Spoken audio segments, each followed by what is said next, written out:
Welcome to the Wired to Hunt Foundation's podcast, your guide to the fundamentals of better deer hunting. And now, your host, Tony Peterson. Hey everyone, welcome to the Wired to Hunt podcast, which is brought to you by First Light. I'm your host, Tony Peterson. Today's topic is all about building a practice regimen, whether you're a bow hunter, a gun hunter, or both.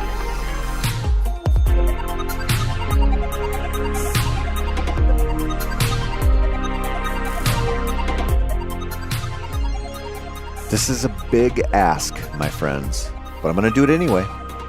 I know the turkey season is still in full swing. I know the fishing is really good right now. I know the kids are in baseball and gymnastics and a bunch of other activities. I know that deer season, even early archery season, is still, months away. Gun season is further away than that. Shooting doesn't seem to be a high priority right now. And honestly, it kind of doesn't have to be a high priority. But target practice should at least be a low priority. Because if you make it so now, you'll be well ahead of your competition this fall. And we all want that.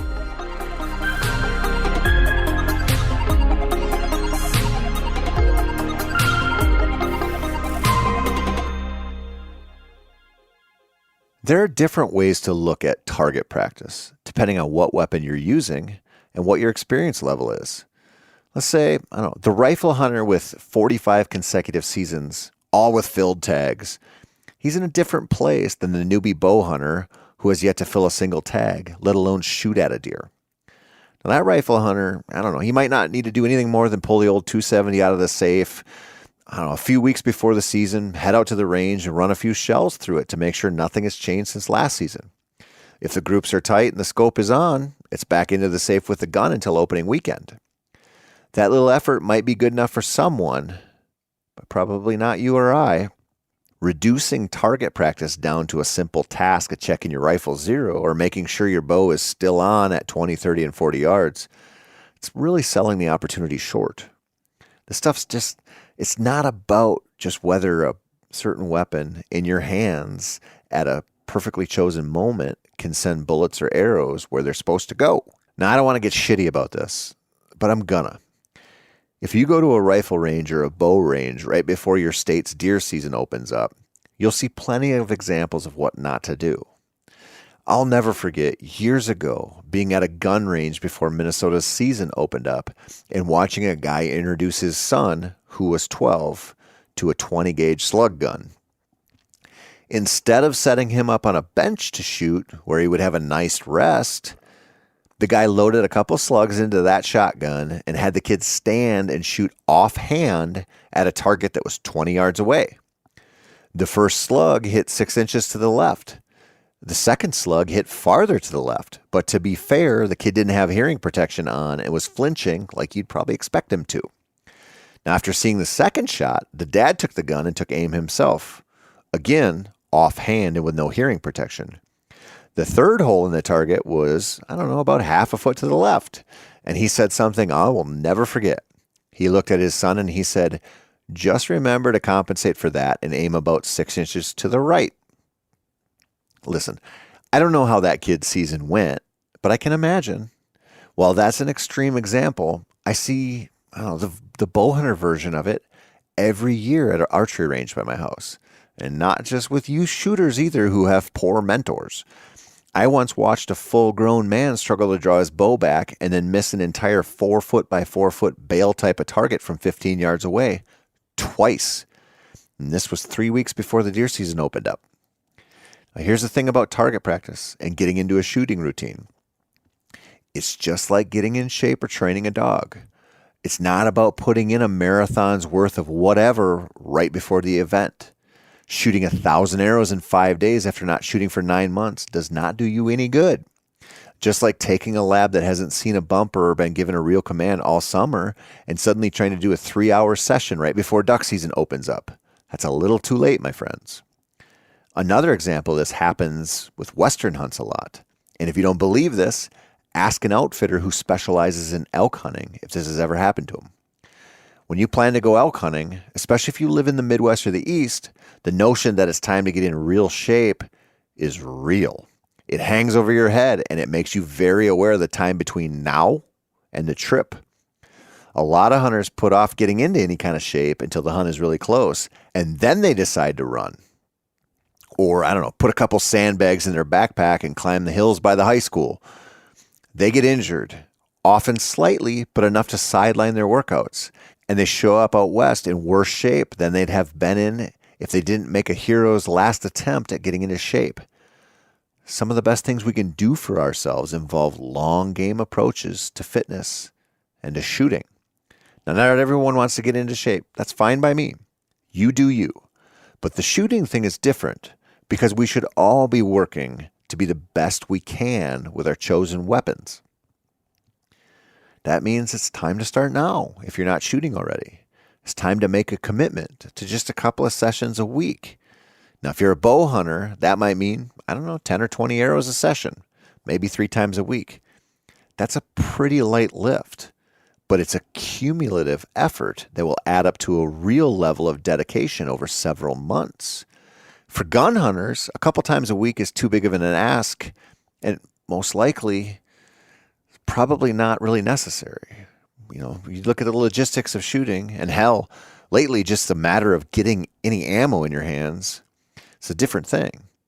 And if you can find your chosen ammo, you got to try to not go broke buying it. It's not a great situation out there.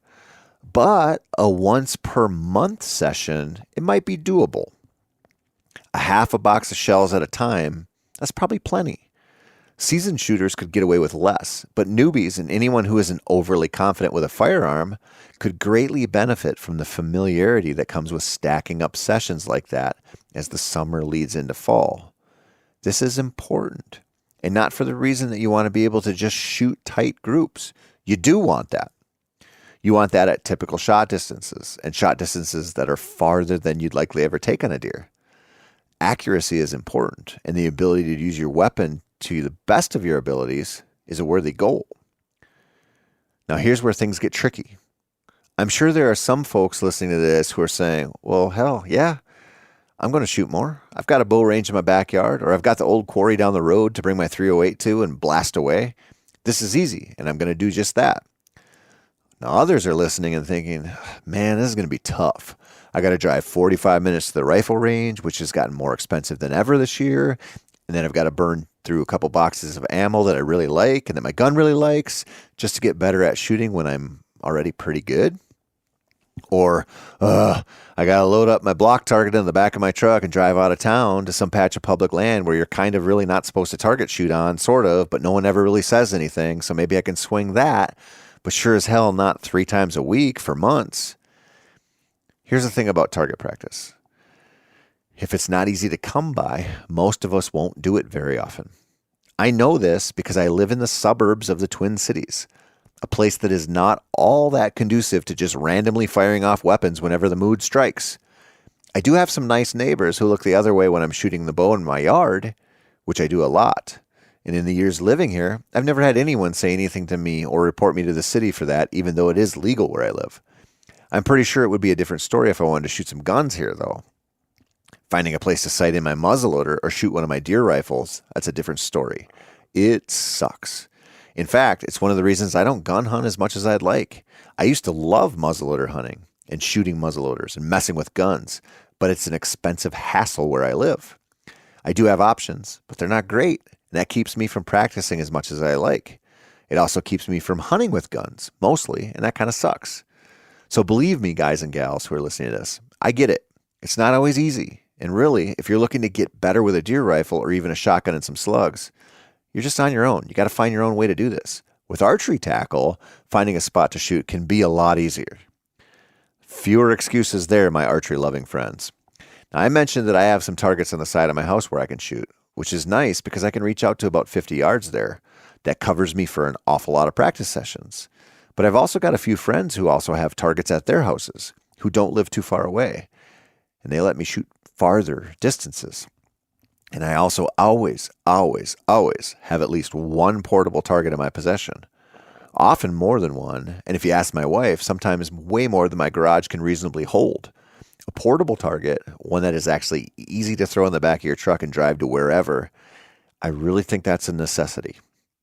I think that is the best way to go when you're trying to become a better bow shot, because a portable target like that with bullseyes on it that you can set up anywhere, and then having one 3D target is a good choice to have. Now, those 3D targets aren't quite as portable. That's a different thing. They're often a little more expensive, but you can do a lot with just those two targets. But having a portable target is the most important part. Now, you can also get creative too, because it's the repetition of the shot sequence and the comfort and familiarity that goes along with it that often means the difference between totally flaming out on a buck or hitting him in the crease right behind the shoulder. Now, some folks practice in their garage, others in their basement. I do this every winter, usually when I'm setting up a new bow or getting ready for turkey season and I don't want to stand outside and freeze my giblets off. No, an 8-yard shot isn't really going to make you the next Levi Morgan, but it will help you execute a shot well. If you choose a small enough aiming point, it will help you with your accuracy as well. It'll also help you with your overall muscle memory, and that's really important. That's the thing we don't talk about much, but shooting a bow requires a little bit of muscle. The problem is that most of us can draw our bows and shoot without thinking about the physical exertion. Now, if you can't do that, your bow's probably set way too heavy on its draw weight. You need to lower it back down. But if you can, and you should be able to, it doesn't really mean much. What you want to be able to do is slowly draw your bow straight back to your face without skying your bow arm or grunting like a wildebeest giving birth, or even showing just the little slightest bit of struggle. Slow, deliberate movements are the telltale signs of a functional strength. Think about it this way. One of the ways to get your heart rate up and work on your balance and leg strength is by doing box jumps. For those of you who don't know what they are, it's when you jump up on a box or some other box-like object you might find at your gym. That's a good move for folks looking to get into shape, but a really good test for your balance and your leg strength is not jumping up on a box, but slowly stepping down off a box. Anyone who can real slowly, calmly, and deliberately step down from a box has their leg strength and overall balance game on point. Now, if this sounds weird, imagine going elk hunting with 60 pounds on your back. Going uphill sucks, but it's easy to balance yourself. Well, easier than going downhill a lot of times anyway. The fall injuries that happen in the mountains often occur not when you're busting your butt to get uphill, but when you have to go back down and don't have the leg and core strength to manage the controlled descent of those downhill steps. In a roundabout way, this is like drawing a bow. You want strength and the control that comes with it. This results from drawing a bow consistently for months and months and years. It's the difference between making a subtle, deliberate movement when the deer are close versus tipping your hand at them by making a herky-jerky movement to get your bow back. And it's the difference between staying calm and in the aiming game when you draw, but don't have to get immediately settled with your pin and release. This is a big one, my friends. How often have you had this happen or heard someone tell a story about drawing on a buck only to have him stop for an extra minute or two? Here's the secret.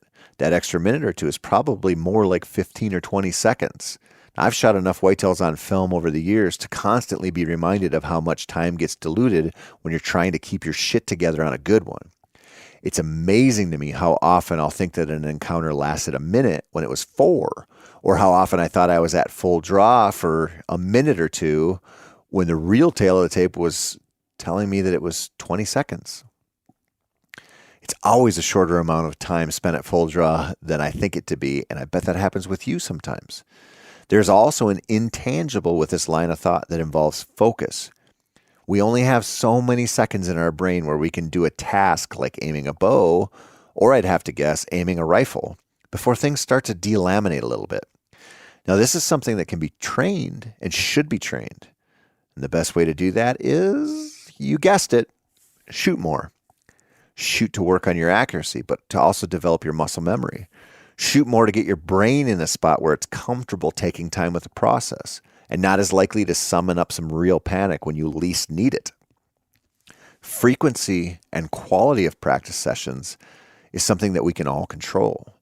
That matters because we choose to engage in a passion where so much of our success and enjoyment hinges on things way, way out of our control.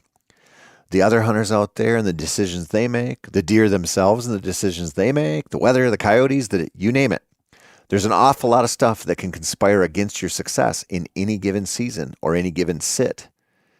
But you can control whether you can hit what you're aiming at and whether you feel confident about that, which is at least as important as actually being accurate. They go hand in hand, and it's pretty hard to assign a higher value on one or the other because they all contribute to the same end goal. So here it is. Here's my final plea to you. Think about how much you shoot. If it's enough where you feel really confident going into each season, carry on. You don't need my help. You're doing well. But if it's not, or you find yourself feeling a little guilt as the summer progresses and you think to yourself, I better get out and fling a few more arrows or some lead because fall will be here before I know it, then you might want to take a long look at your practice routine and try to just bump up the frequency a little bit more. Figure out how to do that, how to make target shooting an easier proposition, and then try to work it into just a doable routine. I promise you, even though it might feel like a pain in the ass that isn't quite necessary yet, it will absolutely, without a doubt, feel worth it when you're heading out for your first sit. Or better yet, the first time this fall when you look down the trail to see a good buck working his way towards your setup. That's it for this week. I'm Tony Peterson, and this has been the Wired to Hunt Foundation's podcast, which is brought to you by First Light. As always, thank you so much for listening. And if you haven't scratched the whitetail itch enough this week, head on over to our Wired to Hunt YouTube channel to check out our latest how-to videos, or visit themeateater.com/wired to read articles from Mark, myself, and a host of other whitetail killers.